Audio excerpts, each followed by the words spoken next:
The inlay card should take you to a roundtable podcast about Philly Forever that I'm a guest on. And if you came over here from that podcast, you should definitely subscribe. You should subscribe no matter how you found out about this video.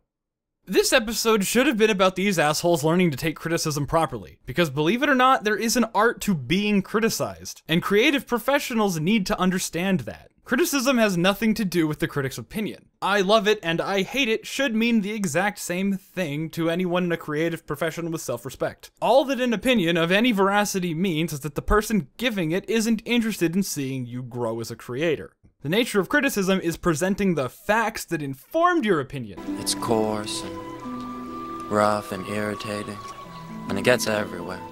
Which Applejack did extremely well. It's kinda depressing. And Rarity seemed to understand this. Oh, well, that's why you're here.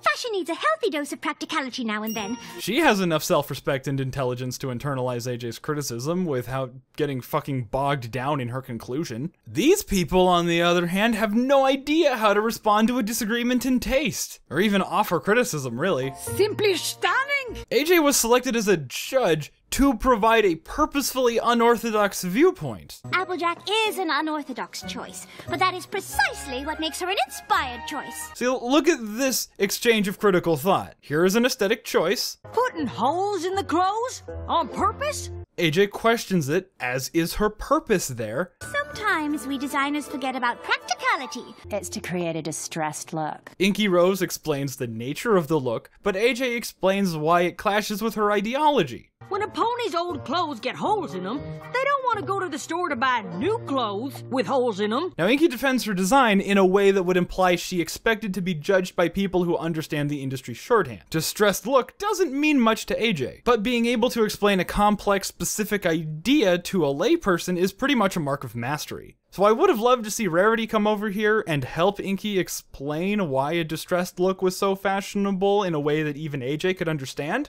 Okay, yes, not a very practical choice.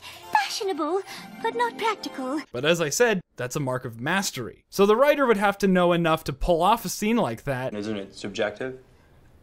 No. But if they had gone that extra mile for a scene in a kids show that only critics and fashionistas would fully appreciate, would have made me even more let down by the way the episode ended. You ruined the fashion show.